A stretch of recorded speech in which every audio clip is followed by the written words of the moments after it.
All right, welcome to another episode of the Probate Real Estate Power Sessions podcast. We have a great episode for you guys today. I'm joined by Brandon Mirabal from Caring Transitions. Brandon, thank you so much for joining us today. Absolutely, Jeremy. Happy to be here. I love Brandon. I work with Brandon all the time, and I think you're really going to enjoy listening to what Brandon has to share with us today. So today we're going to be diving into a real case study of a mutual client that we serviced. And this is a client that is actually, Brandon, I think you'd agree, this is one of our favorite ones that we've had the pleasure of working with. Absolutely. Absolutely. Just a really great gentleman out of the great state of New York. And we're going to delve into this case study. It really has a lot of elements that I think would be very helpful for our listeners. You know, Brandon, one of the things we like to do on this podcast is provide a resource for personal representatives of probate estates. You know, these wonderful people are going through a very difficult transition in their life.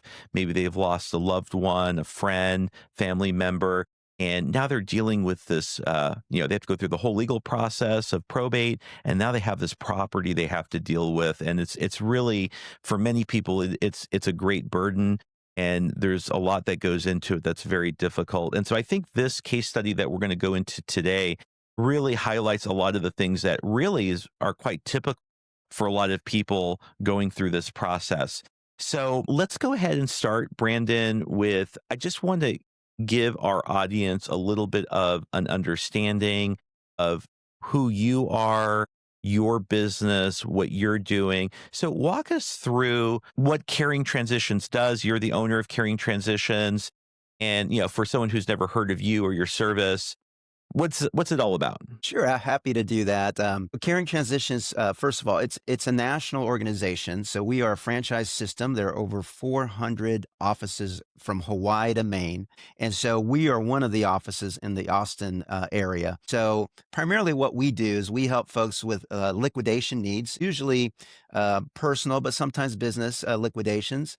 And then we also help with move management. So anytime, especially with our seniors that are relocating from a home of 40 years to an independent living community or assisted living, we basically arrange all the logistics as it relates to that move process. And give me a little bit more details. What are some of the cases that you're handling, that you're dealing with? Yeah, so typically, if you're talking about someone who's made a decision to move, we are recording this around the holidays. So this is often a time where families get together, Thanksgiving, Christmas, other holidays, and they get together and they sort of, their eyes become open to what's happening with mom or dad or grandma or grandpa. And so that's usually when family members come together, they start formulating a plan. It could be that mom is going to move in with one of her kids or grandkids, or it could be that mom is going to move out of state to independent living because the upkeep of the current home is just too much. It's becoming too much. So traditionally, a family member will reach out to us and say, hey, Brandon, we need help moving mom from Austin, Texas to New York. And so with that situation, we go to mom's home. We take a look at what she has. What does she want to bring? We collaborate with her. We work with her so that she feels empowered and that she's making some of these decisions along with her kids and along with us. And so anytime that we come across something that doesn't make sense or is difficult in the sense of space organization, we let them know. But ultimately, it's mom's choice. If she wants to bring a curio that is going to cost a real significant amount of money and maybe put her over budget, that's her choice and that's her decision. We can advise against it, but ultimately it's going to be her choice to move those items. We arrange the movers, we do the packing. Hopefully there's a Caring Transitions office on the receiving side in New York that can actually help her with the unpacking services as well. So our goal is to get mom comfortable in her new environment as fast as possible. So that way she is not spending, and this is what happens a lot, is that I oftentimes will get the, oh no, we've got the unpacking part, and I'm working with an 85-year-old person. And what traditionally happens, it takes them a month to unpack boxes, and those boxes become trip hazards. So we encourage families to allow us to help them with the unpacking services. So that way, it's literally a day. We spend a day unpacking them. We put things where they need to be, and mom is ready to enjoy her new living quarters or living situation, and live, and enjoy all the amenities of where she's moving to. So, what about so you got packing and things like that. What about the liquidation part Yeah. of what you do? And that's oftentimes where a professional like yourself comes out and reaches us and says, "Hey, you're helping Mrs. Smith, and she's moving to New York. I'm the realtor who's been charged with trying to sell her home. I understand that she's going from 3,000 square feet to 700 square feet, and she's not taking a lot of the possessions that are in the home, the furnishings, etc. What can you do?" And so that's where we come in. The first thing that we do is evaluate the home. We evaluate the items that are there. Is it worth the energy and time to try to sell those items, to put some money in there, maybe offset the cost of the move? So a lot of times that's kind of what that does. Sell some of the furnishings, make some money for our client. The client then uses that money to help subsidize the move. So our first step is to make that determination. Is there enough? Does it make sense for everybody involved, the realtor, the client, the homeowner, that it makes sense to do some sort of a sale to liquidate these items and put some revenue in the client? Oftentimes there isn't. I know that every market's a little bit different. So in the Austin market, used furniture prices have really depreciated. They're not. I oftentimes will get somebody that says, back in 1974, I paid $7,000 for that dining set. I've taken care of it for all these years. It's in mint condition. It's perfect. We'll look at it and we'll say, that's a fantastic purchase. I'm sure you have a lot of memories on that. We'll do the best that we can to sell this at the highest price that we can. But obviously, a dining table is a big piece of furniture, and it's not as simple as just put it into the back of the pickup truck and off you go. So oftentimes, big items like that don't sell for thousands of dollars. They sell for hundreds of dollars if we're fortunate and we find a buyer for it. So that's the kind of environment that we come into, is to make those kinds of evaluations. In our case, we've got 11 years of experience. And so we are able to determine by looking at certain things that say, you know what, there is a market for this. This particular item is hot right now, or this And item is cooled off. and Brandon, real quick, also, there's something special with how you guys sell things, which I think is very interesting. It's not just a normal kind of like garage sale, estate sale, right? Well, how's that Yeah. different? Yeah. So one of the things that has evolved and developed over time is the online auction process. One of the big, I guess, misnomers out there is that everyone perceives an estate sale as a sale of someone's items who's passed away. And so, sure, it does include that, but there's also a lot of downsizing sales that we do. So, one of the best tools that we've developed over time as a franchise system has been an online auction platform. So we compete with eBay, and our platform is called ctbids.com. And so what this platform allows us to do is to photograph a bunch of items in the home. The items stay in the home. We write up as best a description as we can, point out any flaws, any defects with the items, and it goes out there to the open market, and the shoppers dictate what that price is going to be. So as long as there's competition of two or more people for that item, that'll drive up the price. And so that's been one of our greatest tools to help liquidate a home. The neat thing about that is that our hook, if you will, to grab shoppers and pull them in and have them enjoy this experience is the thought or the idea that they can win a dining table, for example, for $1, because all the bidding starts at $1. That doesn't happen very often. Most of the time, the items sell for whatever the going market rate is, because today's shoppers that are shopping online, they're savvy, they're researching, they're going to platforms like Facebook Marketplace and OfferUp and eBay and so on. So they're comparing prices and seeing what's available out there. And so they come to us because they perceive that they're going to have value, and they're going to find something that maybe is a little bit cheaper, if you will, than other places. But sometimes it turns out that when you're competing for an item that you really fall in love with, a lot of times folks spend more money than they thought that they would. So they may have come out to the auction saying, I'm only going to spend $100 on that dining table. I'm not going to go over. And then all of a sudden, somebody outbids them at $105. And then there's a competitive spirit that comes out of a human that says, oh, no, you don't. I want that thing. And next thing you know, they wind up spending $300. Obviously, that would help Mrs. Smith in this situation because now she's getting more money for that item versus us arbitrarily or doing our research and saying, we think that that dining table could sell for $100. So naturally, when you're doing an auction, there are going to be some items that sell for higher than you think that they would, and some items that sell for a little bit less than what you think they would. I think it's a really cool process that you guys have. And, you know, I want to move to the case study here in a moment, but just wrapping up just this, you know, piece about the online auction process that you do, which is very innovative. There's really no other, I don't think there's any other group out there that's doing this, but you know, you're handling the sale, anything that can't be sold. You have all the relationships with the different donation centers. So, you know, because not every place is accepting the same things. You're doing that. And then also complete trash out services. You guys really do coordinate the whole thing. And that's why I call on you guys all the time, because you guys cover everything. It's absolutely amazing. We'll get back to some of that in a moment. I want to now transition to our case study that we want to go into in this episode. And so this is a case by one of our clients. Okay. We'll call him Robert. And Robert is a client that we had.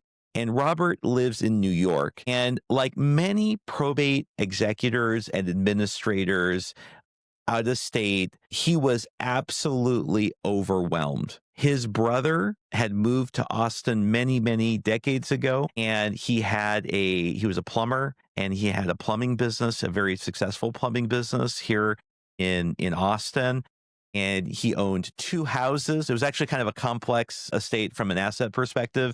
He had 2 residential houses side by side, and then there was a plumbing warehouse. The warehouse was leased, but there was a lot of inventory in the warehouse that you would expect for a plumbing business, fixtures, pipes. Actually, Brandon, you know more about that than I do because you were handling that piece. Trucks, actual like big like work trucks, like real specialty kinds of things. And you know, when I first got in touch with Robert, he was just absolutely overwhelmed. When we connected, he was like, Jeremy, I just got through the probate process with the court. I am now the executor of this estate. I need to unwind this, but I'm absolutely overwhelmed because he had to sell both houses, and then he had to unwind the business. He had to unwind all of the business, and that was, you know, not just the business assets, but the payroll, the taxes, everything. So he was just really, I don't want to say he was going out of his mind, but he was really, really having a difficult time because it's like, where do you begin? When you don't live in the place where all this property is located, you don't know who you can trust. You don't know who are the vendors that you can call on. And this is the kind of thing that I come across every single day. And this is where someone like myself can really start delivering massive value. Because when you're far away and you don't know who to trust and you don't know who to call and you don't know who's good for this, who's good for that. Also, you don't have boots on the ground potentially. This could take you a long time. And, you know, one of the things I've noticed, Brandon, is everybody who's involved with a probate estate, they're looking for one thing. You know what that one thing is? Tell me. Closure. They want closure because it's a long process. It's expensive. It's emotionally draining. Not in all cases, but in some cases, there's heirs in the background. There's conflict or other family things that are going on. They want to close the estate out. They want to get everyone paid, including the creditors, if there are any, and move on with their life. That's what they want. So going back to Robert, he came to me with, he's like, Jeremy, I've got these 2 houses. I've got this plumbing business. I got to unwind this. And you know what I told him, Brandon? I'm going to say, I've got somebody for you. No problem. That's what I said. No problem. Because I have a philosophy. Brandon. My philosophy is my job is to be a problem solver. My job is to take that burden that you have. Now, I'm a real estate broker. Okay. I'm a real estate guy. I do real estate. But this is where a general real estate agent, by the way, I don't know if you know this. I don't know if you know this, Brandon. Did you know that less than 75% of real estate agents didn't sell a house last year? I did not know that, but that is an astonishing number. That's Of wild. the active agents, they only sell like 3 houses or something. Like it's a very low number. So imagine you got to sell a house, you're in New York like Robert was, okay? And now you're dealing with an agent that maybe this is the only house they've sold this year. They don't really know anybody. They don't know, right? And we're not even getting involved with all the intricacies of probate real estate. We're going to have tons of episodes about just the real estate piece. We're just talking about just like getting things wound down and cleared out and, taking care of personal property and things like that. So, I said to him, going back to our client here, I said, hey, no problem, no problem.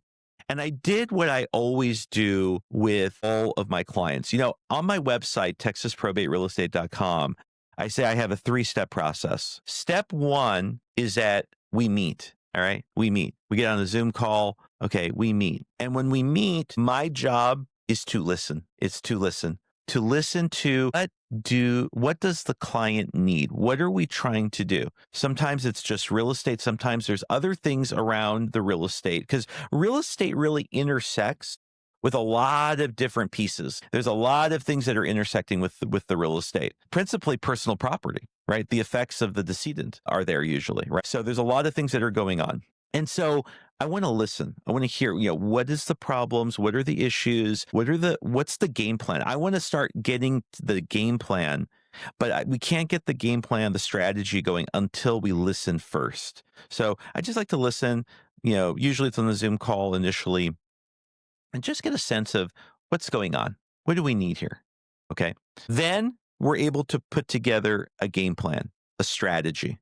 And every situation is different. Now, there's a lot of commonalities. There's a lot of commonalities between the clients that I'm servicing with Texas Probate Real Estate, but every situation is different. It is unique. It has its own thumbprint. They've got their own concerns. And sometimes there's, a wild card in there. That's actually more often than not, there is a wild card somewhere in there. And then we put together the strategy. Okay. And I'm always looking at what's the most efficient strategy to get us to closure, with this estate. Because I know now, doing this for many years, handling many different real estate transactions for probate estates, and I've done a lot, but now I've racked up a lot. It's about closure. It's about bringing things to a successful closure in a way that's efficient, compliant, and hopefully profitable. If there's money involved and there's some distributions that are going to happen to the heirs, we want it to be as profitable as possible. So the third step is executing that plan together. At Texas Probate Real Estate, with this division of Kritt Real Estate that I have, it's all about partnering with the executor or administrator or the heirs. A lot of the times the heirs are also involved, in the decision-making process, even though there may be one point person that has the actual legal authority.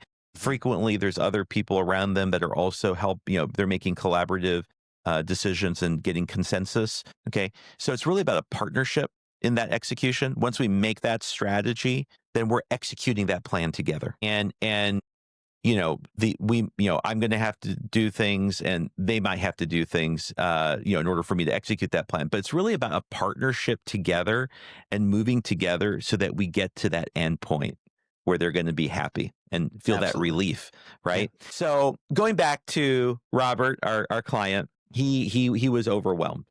I think what made this estate case complex was there was 2 properties. I just want to set it up for the audience. There was 2 properties. One property was lived in by his brother, and the other property, which was right next door, had a tenant. Now, I want to set this up for the audience because, you might go, okay, well, it's just 2 houses. Well, not quite. So the house that was lived in by the decedent, by the brother who had passed away, I would say, Brandon, would you agree with me? Would you say there was somewhat of a hoarding situation there? Somewhat. Somewhat, yeah. Just so you know, I consider hoarding as it's like a continuum. It's not like hoarding, not hoarding. It's just like levels of disorganization. So he was kind of on the spectrum. I call it on the spectrum. He was on the spectrum. Lots of stuff everywhere, lots of things going on. Some things we might not be able to share here on the, so it was kind of a mess inside, right? Holes in the wall. It was really, there was a lot of deferred maintenance in the house. It was actually, the house was in a great area of Austin, actually. Right near the Q2 Stadium, right near the Domain. Actually, really, really good location. But the house itself had a lot of, like I said, deferred maintenance, damage all over the property, and so it was filled with stuff. It was just filled with tons of stuff, and we'll talk about that in a moment. Then we had the house next door with a tenant who actually was an employee of the decedent, and he was there with no lease agreement, which is a very big deal. Okay. No lease agreement. So this means that he was living there on a handshake agreement, an oral understanding, and the landlord, who is no longer with us, is not here to tell us what the terms of that agreement are. And that was very interesting. We can talk about that later, but that requires a lot of social engineering to unwind, because that is a problem, right? When you're asking someone to leave, we have no written agreement, right? That takes a lot of personal interaction with the tenant to try to organize that. That was a whole other thing. Then we had the warehouse down the street with trucks, all the things a plumber has. I'm not a plumber, but all the things that plumbing has. Okay. All right. And so that's the part that I was dealing with. So when he told me about the whole scenario, I was like, okay, all right. We got a lot going on here. Let's try to tackle them one at a time. So I was like, as I was putting together the plan, I was like, okay, let's not start with the tenant, because he was living there with his family. He's a very nice guy. He had a young child. I didn't want to disrupt them first. And of course, this is in conjunction with our client, talking about this. So I'm like, let's just focus on what we can easily access. Let's start with the house. And I go, I know just the guy who can help me with this house. I just happen to know exactly the guy because Brandon, you know what? I'm not in your business. I am not in your business. I have no desire to be in your business. I don't do what you do, Brandon. So I said, you know what? I know exactly the guy to call. It's not Ghostbusters. It's Caring Transitions and Brandon Mirabal and his team, because we've done business before. And I looked at the house and I go, and Brandon, the problem is not the things in the house. I can sell the property with all of the things in it. I have sold property where they just couldn't do anything. We just got to sell it exactly as it is. And sometimes it's like that. It's not ideal, but I can do it, and I have done it. But there were things in there. There were things of value. And a lot of times, for families, it's also just about having respect for the person, their family member, their friend, just respect for their this is where they live. These are their things. They want to treat their things respectfully. Not all the time, but a lot of time. That's also what it's about. It's not just about clearing. It's about this is almost like part of just like when someone passes away, we take care of the body. We let it have dignity. We want to preserve the dignity of the person. I think, Brandon, people treat this like this as well, Absolutely. Yeah. So anyway, I'm going to call Brandon. So what I want to do now is I want to transition a little bit now to how we tackled this together. Okay. I called you in to help me get this property ready. Walk me through your impressions of when I just kind of unloaded this scenario to you. Walk me through, and let's start with the house itself and just kind of what was going through your mind and how you were kind of figuring it out. Sure. Well, first I want to go back a little bit and talk about some of the things you said about closure. For me, in my mind, I use the word resolution, and I think you and I get along so well because we have very common core beliefs when it comes to our work. And so first is that trust issue. And so when you first introduced Robert to us, first spoke with him on the phone before seeing the property and talked to him and said, what's going on? I always want to know the why. Why are you doing this? Why are you speaking with me? What are your challenges? And then I help come up with the how are we going to get to that resolution or that closure? And so one of the first things that happened is that I need to gain his trust. And so he needs to have trust in me that although obviously you recommended me, he has to trust me. So we have that conversation. He asked very important and very prudent questions of me and our business and how we go about things and things of that nature. And then that allowed us to say, okay, and then I know how I can get keys to the house and I need you to go inside, take a look, and then call me back and let me know what you think. So that's how it all started. And at this point of doing this for 11 years, our team doesn't get scared when we go into a home. And like you said, there are degrees of hoarding or degrees of dilapidation. And if it's a home that is just absolutely unsafe to walk into, we just are not going to walk into that. I'm not going to put my team, and risk their health. So in this situation, we walked into the home, we took a look. It didn't scare us. It's been an environment that we've seen before. And I reached back out to Robert and I let him know, all right, this is what it's going to take. And this is what our perception is of the items that are there. And for most homes, it's a combination of things that need to be thrown away, things that should be donated. In other words, they're still usable items, household good items, but not necessarily worth the time to try to sell in a resale marketplace. And then there's those items that are worth the time and energy to sell in the resale marketplace. And so a lot of the furnishings that were in this particular home were of donation quality. They weren't of the quality that would make sense to spend the time to market it and try to sell it or put it on an online auction. So we try to separate those things out. And every home is different. Every home is unique. And sometimes we find items that the heirs might think is junk. We come across that all the time. Oh, I have a junk pile over there. And so our advice is don't throw anything away. Leave it there. Let us look at it. We have experience with so-called junk. And a lot of times we pull stuff that others think is junk because we know that there's a marketplace for it. And there's an ability to spend the time and energy to market it and sell it and make some money. So that's kind of how that initial step happens, is what we call an in-person consultation, where we actually walk through the house, put our eyes on what's there, and then make that determination. Separate into those three categories: trash, donation, and sellable. Okay, very good, very good. Tell me a little bit about when you're going through properties like this and you're looking at the value and the marketability of some of these things. And I know that you often are grouping things together if they make sense so that they can have a better chance of selling. What happens when you go in and you go, look, there is nothing here that makes sense to sell? What then? So that's oftentimes, depending on who the administrator is, it's hard for an administrator, especially if they're a loved one, a family member that was close to the decedent. It's hard for them to wrap their minds around the idea that my loved one's possessions aren't worth resale capability. So that's the challenging part as far as the communication goes to the client. And once again, it all leads back to the why. Why are you doing what you're doing? What are your time parameters? What's your budget like? And things of those nature. So in an environment where it's just not worth the energy and time to put a sale together, we let them know we're going to find every way possible to not have this stuff reach the landfill. So anything that we can stop from reaching a landfill, we're going to do that. So that might be finding a church to donate items to. It might mean finding a place like Salvation Army or Goodwill and making runs to those places and delivering those items.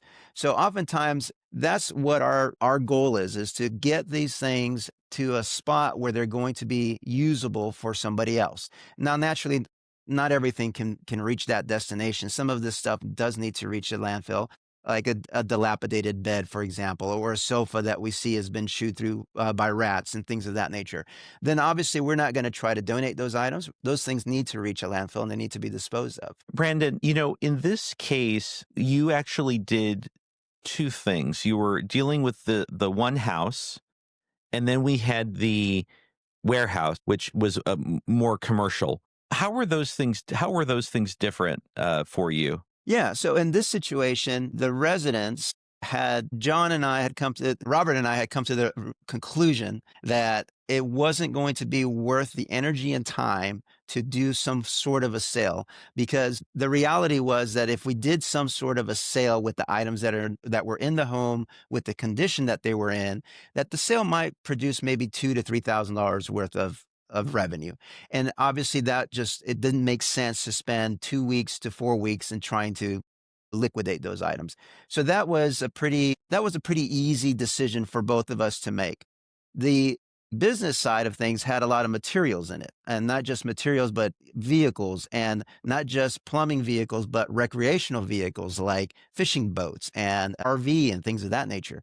So, in those circumstances with those items, it did make sense to spend the time to market those items and to sell them because those were high ticket items. And the challenge with the personal property was there were vehicles that were in the driveway for a very long time. So they hadn't been started, they hadn't been used, and then there was vehicles in the garage as well. So we had to work with each other and say, okay, I think we can get decent amount of return on some energy to get these vehicles up and running. And so that's what we did. So some of them required new tires. Some of them, well, all of them required new batteries. Some of them required some oil change and some simple tune-up type of work done to them. And so we got all of those vehicles up and running so that we can market them appropriately and get a true resale value for those items versus selling them as is. Just like what you said, it can be done. You're not going to get the value for selling a vehicle that has 4 flat tires, no battery, not knowing whether it runs or doesn't run versus a vehicle that you can show that it does run and that it's working properly. We did. We made a decision that we are going to move forward. We're going to get these vehicles up and running. We're going to show that they're capable vehicles, that they are working vehicles, and then we were able to sell them at very decent prices. Tell me a little bit. I think one of the things that a lot of especially out of state executors and administrators would probably want to know is having a vehicle left behind is extremely common, right? Because we need a car to get around, especially in Texas. All right, this is a big chunk of God's country out here. Okay, Yep, so you absolutely. do need a car. So a car, remaining behind is common. So how does that work? How do we sell a car? How do you sell a car for someone else that's out of state? What does that look like? The first thing the administrators generally do, they go to the home, and in this case, we're talking about multiple vehicles. Number one, finding the keys. How do I get inside these vehicles that are Yeah. locked? Yeah. So, and if you don't, By the way, obviously, Brandon, one of the most common things I see when I go into these houses is I'll see just clumps and piles of keys everywhere. Yes, And yes. even they don't know I don't know where these keys go to. I'm sorry. I'm getting these No. pictures of these mountains of keys everywhere. That's exactly, we encounter that as well. And as an administrator, you're going through rooms one at a time and you're finding paperwork. You're finding items and you're not sure, what should I throw this away? Should I put it in a folder? What should I do with this?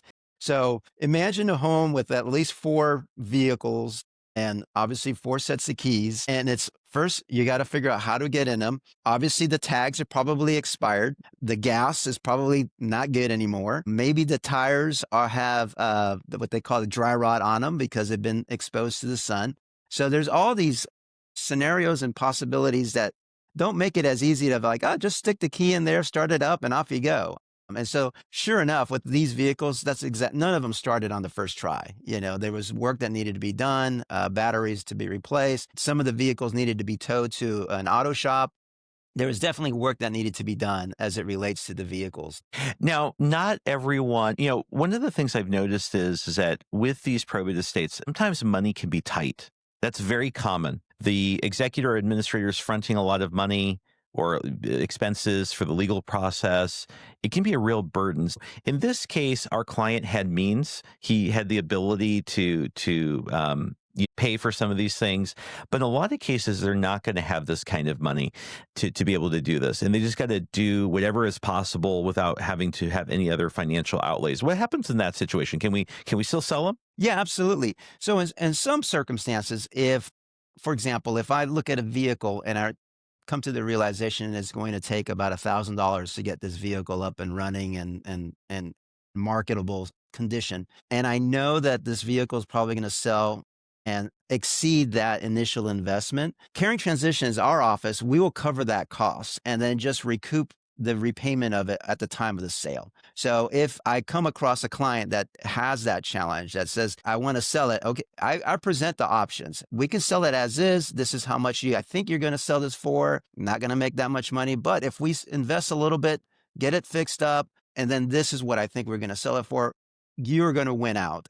And of course, time is a factor as well. If you've got the luxury of time to do that, then that's a path that we can go down. But if time is not an option for you and you need to have this move to the next stage as soon as possible, we'll have that discussion as well and come to that conclusion as to, okay, what's more important here, to make $2,000 or $3,000 or to get this to the next level by next week. And timing is kind of an interesting point. We've actually had a lot of private conversations about this, is that frequently, and I think you'd agree with me just based on, our conversation, and let's have that conversation public now, is that really for most of these estates that have real estate, the real estate piece in most cases, not all, but in most cases, constitutes the majority of the value of the estate, right? So most of the money that's going to come from this estate is going to be tied in the property. And there's holding costs to property, having property sit.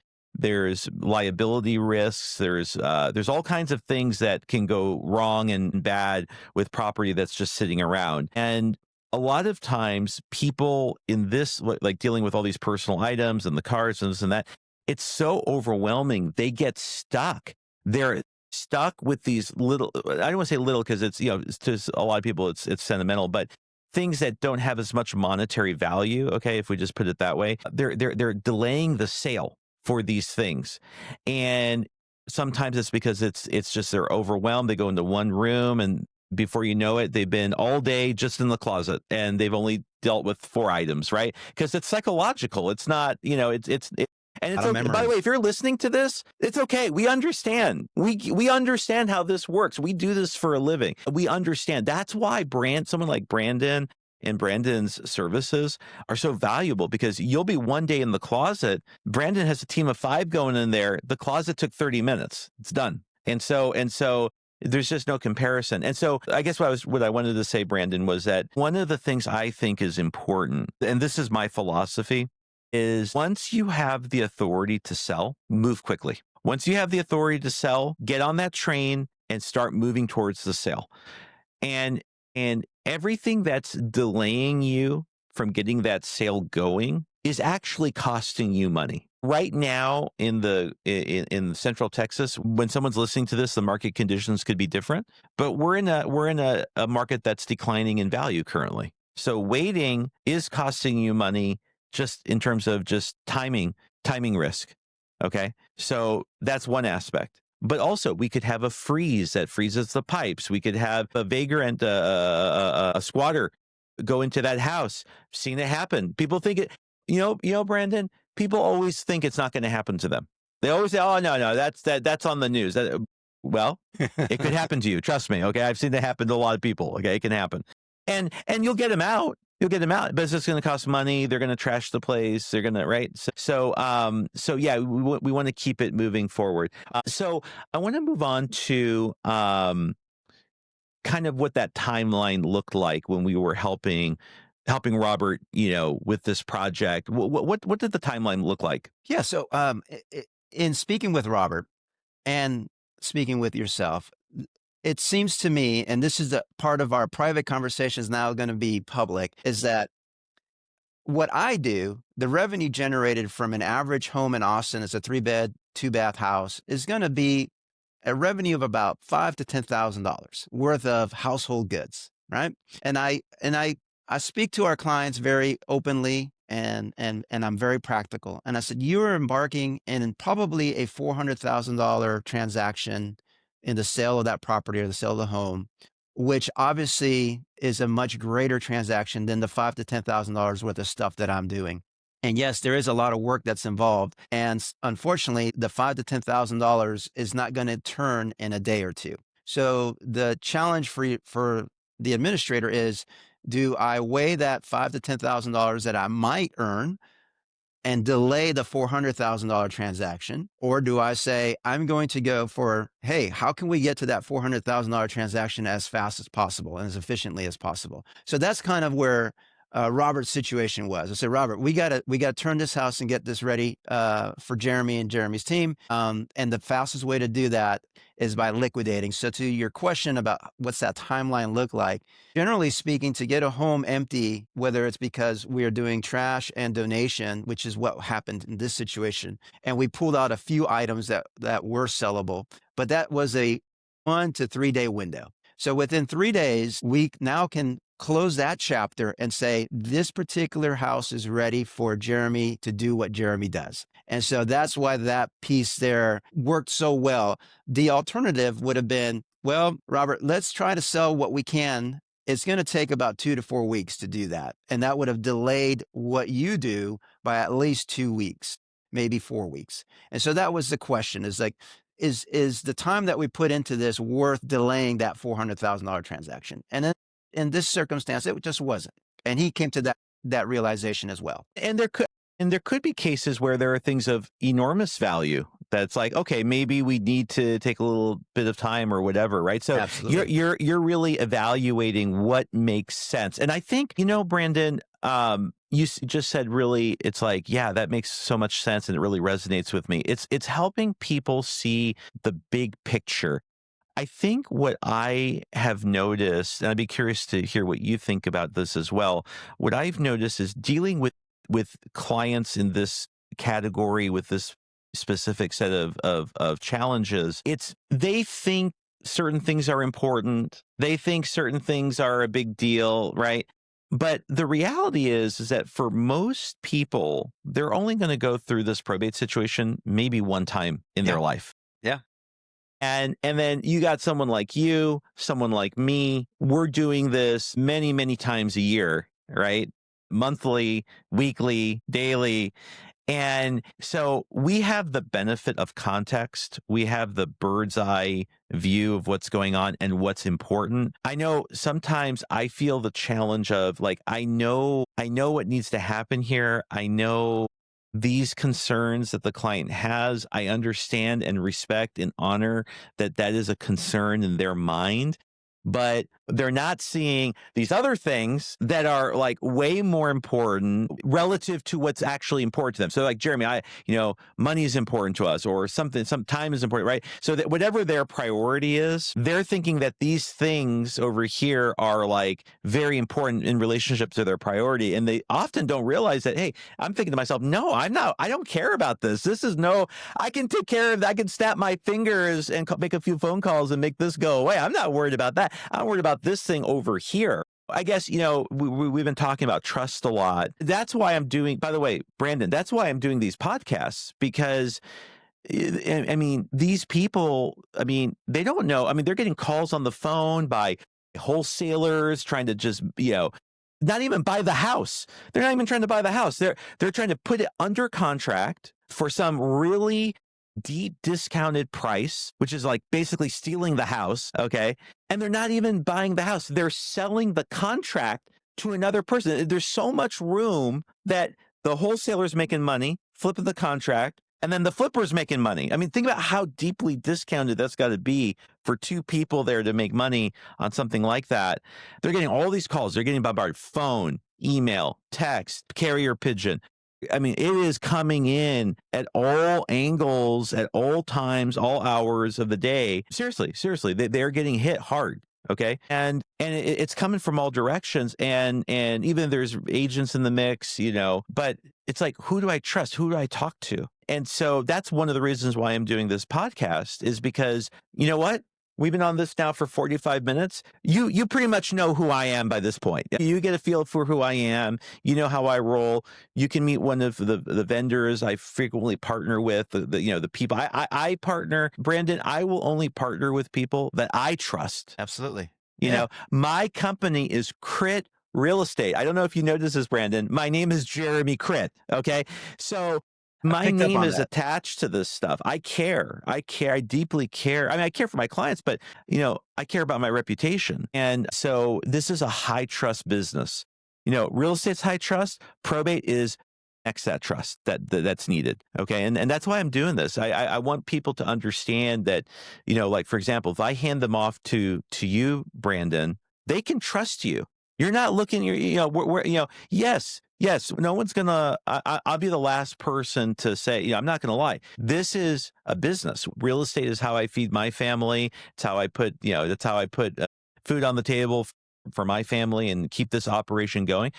But I only make that happen when I serve other people, when I help other people at a high level get what they want. And same thing for you, right? You're running your business and there has to be some level of profitability. Otherwise, why would we do it? Why would we, we couldn't afford to do it, right? But hopefully the value of the services received far outweigh anything that would be paid for those services. That's what I always hope for. And so what I'm hoping is when people see this podcast or listen to it, because by the way, they're going to see it on YouTube. It's going to be on all the podcasts, on Spotify, on iTunes, all of that. Okay. I want them to be like, okay, you know what? I listened for Jeremy for 40 minutes, and I'm so sorry to the listeners. You had to listen to me for 40 minutes if you were listening to this. All right. Brandon's cool. I'm sure they liked listening to you, but at least, get a feel for who we are. And that way, hopefully when we talk with you and we are working with you, you already got to know us a little bit and you can trust us because, there's a really great book, Brandon, it's my favorite book. And most people know when they work with me, they know that I was a teacher for 13 years before I started my real estate business. I taught in Korea, China, Saudi Arabia, and Abu Dhabi. And trust is very important in the teaching profession. But also, I came across this book when I was a teacher, and it's a business book. Maybe it was just God's will that I came across the book, but it's called The Speed of Trust by Stephen Covey. It's my favorite. And if you haven't read the book, read the book. It's a great book about how trust can make business go faster with less friction, right? That's what the whole book is about. It's kind of obvious, right? But it has some interesting anecdotes about how when Warren Buffett was buying a railroad, he knew the person on the other side. He knew that, he knew that, he was a good moral character, good businessman. And of course, they're going to do their due diligence. But, he was able to go there and he was able to make the deal in one meeting with a handshake. Of course, the legal teams probably got in there later. But the deal happened quickly because the people knew each other. They trusted each other. They care. The other person knows that they care. And when the other person cares and is trustworthy, then you can move quickly. You can move quickly and you can move mountains and make things happen very quickly. And trust is very, very important. So I do hope that in this podcast, we can, at least people can get a sense of what we're doing. So I know, for example, when I hand someone to you, Brandon, I'm not worried about it. I know you're handling them Appreciate professionally. That. Yeah, absolutely. And you're not paying me to say that. So, No. I know you're going to handle them professionally. You're going to just interaction, respectful, humble, service oriented. I know that you're going to be fair with them in whatever advice you do give them and whatever transaction is going to happen. And I know that whatever course of action you're going to take is going to be handled with integrity. I just know that. That's why I have no problem referring you. That's why I have you on this podcast. I hope it would be the same. And you know that's how I operate, right? Absolutely. And that's the power of relationships in business. And hopefully we can bring the power of those relationships to our mutual clients. I want to move on a little bit here. I want to talk a little bit about practical advice for personal representatives, just as we're wrapping up here a little bit. When should someone call carrying transitions versus trying to handle it themselves? That's a good question. Based on the experience, there's a range. I sometimes will have an initial consultation with somebody a year before they call me back and ask for our help. And so sometimes it's a day. Now, I do got to say, in probate, it's not like that. In probate, Right. it's usually much quicker. Let's focus on the probate situation. Sure. In a probate situation, we can do work as soon as the special administrative powers have been given to somebody. So as soon as Brandon, I'm so sorry. Forgive me. I want to ask you, my question is a little bit different. I just want to make sure we get it in. What I want to know is someone's thinking about doing it themselves or hiring someone to do it. When should someone be like, no, I should hire someone to do this for me versus doing it myself? That's kind of So let's say we had a listener here and they've been listening to us for 50 minutes. Yeah. And they're like, I don't know if I really want to pay someone to do this. I can just do this myself. Do anything to call right away. Right. Call somebody like myself, like Caring Transitions, and call and find out what the services are. I would say 98% of the people who I introduce myself or you introduce to me have no idea that this service exists. They are just under the impression that this is their rite of passage. This is the pain and the cross that they have to bear to do this, to get to closure, as you mentioned earlier. And they just feel like, okay, I guess I got to do this. I got to fly to Texas, and I got to take care of this, and I got to go and search for those keys for all the vehicles and all the keys and all the paperwork and everything that's in all the closets and all the drawers. And I think the value that you're putting together with this podcast is to let people know that no, yes, that's an option for you, but you don't have to do that. You don't have to do it that way. It's just like the oil change in your car. Sure, you can do the oil change in your car. I'm sure that, if you went on YouTube and learned how to do it, and there's steps and there's time, but for the most part, most people are going to go to professional and get that done. And so that's kind of what you're adding value to this, is that there is a profession out there to help folks who are doing a once in a lifetime, like you mentioned earlier. They're going through a once in a lifetime experience, this is not something that you gain practice at and you get better at it because you intend to be the executor for about eight relatives or eight friends, etc. Like you said, most folks, it's a one and done experience. Brandon, what can people expect cost wise? What are the general ranges? What's the structure of you don't have to go into specifics of actual price, but how is this priced out? Sure. So in what we call a clean out situation, think of it in terms of anywhere from $700 to $1,000 per day of just cleaning out a home. When you get into a situation where there is some sort of a liquidation, the cost that goes into the liquidation is paid for by the revenue from that liquidation. So there's no upfront cost in an environment where we're selling items or household goods. So that's the beauty about that. Like we mentioned earlier, in some circumstances, waiting to make $5,000 to $10,000 is just not practical. And so in that environment, there might be a $7,000 to $1,000 per day. And once again, going back to a standard 3-bed, 2-bath house, I would say the average cost is about $2,000. So it's a small investment to get you to a $400,000 plus transaction. I mean, one of the things that surprises me is that I look at these houses that we partner up with, and it's like some of them are a disaster. They look like a disaster, like a tornado went through them. And you go in with your crew, and like 3 days later, it's like the lights coming down from heaven, and it looks amazing. So you guys are very, very, very quick, very, very efficient. I want to ask you another question, which is there anything that people can do to prepare, like when they're thinking about hiring someone like yourself, is there anything that they need to prepare for an estate clean out of some kind? As far as preparation, so the beauty about it, most administrators are going to go through the house and they're going to tell me, and I hear this all the time, we went through everything and we pulled out everything that we think we want or need. We always find things that they did not uncover. Whether it's in the attic or in a closet or in a shoe or in a sock or under the mattress, etc. There's oftentimes things that we uncover. It could be a diamond ring. It could be a necklace. It could be a bag of money. We find bags of money. So these are all things. And going back to trust, our staff is extremely trustworthy. Isolate those items. We let the clients know, hey, this is what we uncovered. This is what we discovered. And usually they're very appreciative of that. But as far as preparation is concerned, preparation comes in deciding what to do with certain potential heirlooms or certain things that might be of emotional value for them. So I think that's the only preparation. And that's something that we consult with them and say, make sure that anybody who you think may want something of the decedent has an opportunity to make a claim and say, okay, I want this or I want that, if it's not already, written in some sort of a will, etc. So oftentimes it could be, oh, this is the chair that I gave mom and I want it back. So, okay, that's fine. We'll set that chair aside. So things of that nature is to have the opportunity to go through the home and identify things that you want to hold on to, mostly for sentimental reasons. Sometimes it's for the practical reason that it's extremely valuable. Brandon, we're coming up towards the end of our podcast episode here. I think we've really talked when you're having fun. We are. I'm looking at the clock here. I'm like, wow. I mean, we could go on for hours, and we like each other.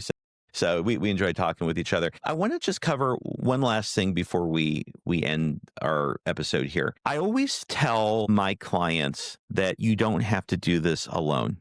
And really what you're doing is you're assembling a team. One of the biggest mistakes in business and in life is that we try to do it on our own. And when we try to do things on our own, we miss the benefit of leverage. We miss the benefit of other people that are specialized in doing the thing that we're trying to do. And we can really shorten that learning curve and that time frame so significantly when we're teaming up with other people. And there's really almost no business that can be run without some other person of some kind. And in something like this, we've got legal, we've got real estate, we've got dealing with personal effects, professionals like yourself dealing with total liquidation. I like to call it total liquidations. Okay. And so there's a lot, there's like the accountants. Right? These are all people that we're going to have here on this podcast. So really, you're assembling a team. The faster you can get that team together, the better, right? The faster you can assemble that team. Now, one of the things I tell people, Brandon, is I can help you assemble that team. Now, you don't have to use me to assemble all of your team, but if you need me to assemble your complete team, I have the Rolodex. Yeah. Okay. Yeah. I've got the contact list. Okay. I can put it to work for you. Okay. I'm connected. Okay. And I can put you together with tried, true, vetted people, not just, I went on Yelp and, no, people who are battle tested. Okay. With my clients. Okay.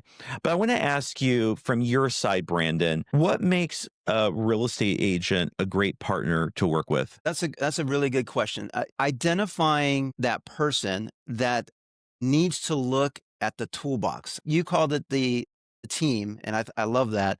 I often go to folks and I let them know I'm just one tool in a toolbox of options for you. And just like every tool is not appropriate for every task that's out there, I am of the mindset of if I'm not the appropriate tool for what your needs are, I'm going to let you know. I'm going to say you could spend the time to hire me to do this job at X, Y, and Z, but I really think that what you're looking for is this tool. And this is somebody that I can refer you to. And so a professional, a realtor who has been able to identify an environment. For example, you're not going to call me if there's only a sofa and a chair in a home that you walk through. Yeah, it's like, okay, there's two items here. I'll find somebody to get these things out of here. But generally speaking, you're going to identify a home that's probably dilapidated. You're going to probably talk to an administrator that just feels overwhelmed and is okay. Wait, I've got somebody who is going to, and I say this to everybody. We've had Yeah. homes that are very nice. We've done a somewhat luxury home where we Yeah, had you we come did. out. Yeah. Absolutely. So Yeah, with yeah. very nice items in there. Yeah. Yep, absolutely. And so I just don't to want be to able box to you in, Brandon. I just don't want to box you in. Yeah, no, absolutely. I appreciate that. No, and you're absolutely right. Not all of our homes are in dire need. Yeah, Some of that's them are important to point just out. They're not all like that. Yeah. some of our homes are extremely well kept and the furnishings are fantastic, the artwork, the collectibles, etc.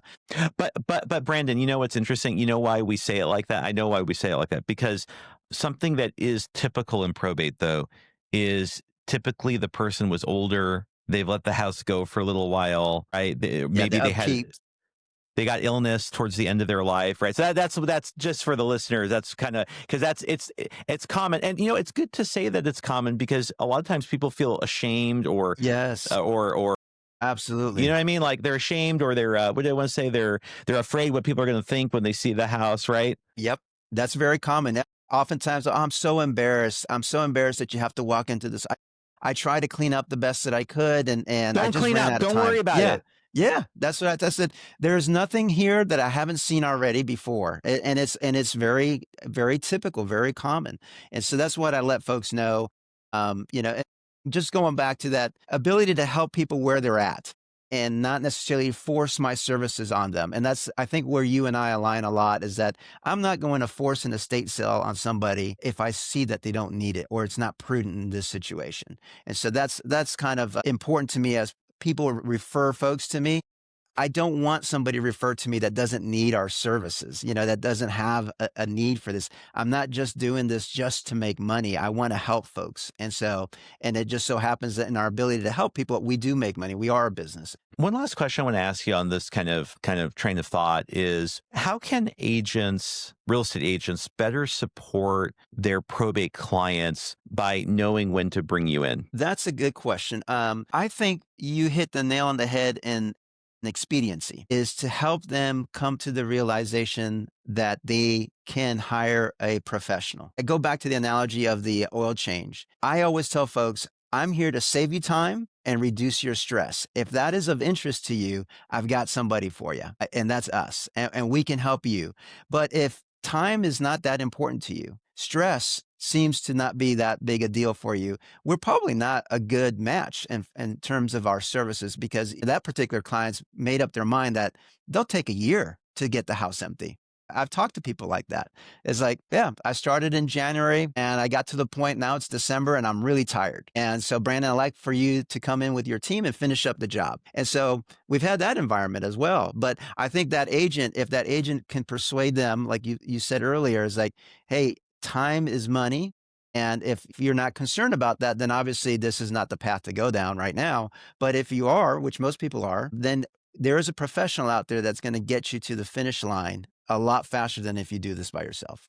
Before we leave, Brandon, tell people how they can find you. So www.caringtransitions.com. So that's our national website. If you are a shopper or are interested in knowing more about online auctions, the website is www.ctbids.com.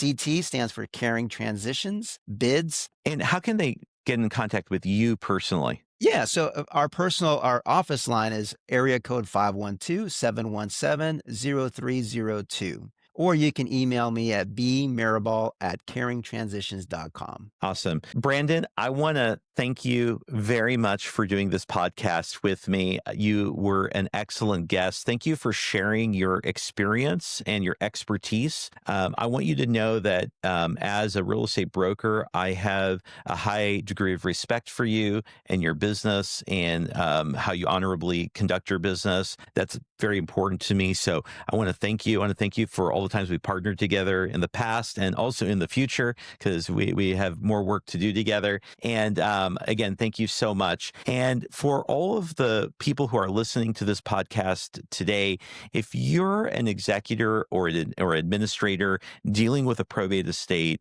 and there's real estate in the estate, get in touch with me. Schedule a free, no obligation strategy call with me. We'll meet on Zoom. It's not a sales pitch. That's one thing I promise people, Brandon. When you meet me the first time, my goal is not to get you to sign a paper with me. That's not what we're going to do. Okay. And when you contact me and you meet with me, that's not what's going to happen. We're going to sit down, I guess we're going to talk to each other, and I want to listen to what's going on. I'll give you my perspective and then what the next steps would look like. And we just take it one step at a time. And if that means that we end up doing business together, great. And if not, God bless you. But I know that by meeting with me initially, I can help you get to your next step. So thank you for joining me on the Probate Real Estate Power Sessions podcast. By the way, Brandon, before we go, do you know why I call it Power Sessions? Because in these sessions, we have amazing, powerful information that's actionable information that people can use to make their situation better. So I thought, let's call it a power session, right? I love it. Power session. All right. Awesome. Well, thank you so much. And we'll see you on the next one. Yeah. Thank you, Jeremy. Appreciate it. Thank you for listening to Probate Real Estate Power Sessions. If you're a personal representative facing a property sale, here's what you need to know. Those off-market cash offers from wholesalers and house flippers are typically 40 to 70% below what you could net by listing on the open market without making repairs. We've helped countless families in Central Texas net tens of thousands more than they would have otherwise earned had they accepted those offers. And guess what? You can still sell it completely as is, unlike what they might be telling you. Visit TexasProbateRealEstate.com or give me a call at 512-686-3076. I'll show you exactly what your options are and what you could actually net. And if you're an attorney, CPA, or financial advisor who works with probate estates, let's connect. I'd love to be a resource for your clients and partner with you to make the probate process smoother for the families you serve. Reach out through my website or contact me directly on the phone And don't forget, subscribe to Probate Real Estate Power Sessions wherever you get your podcasts. See you on the next episode.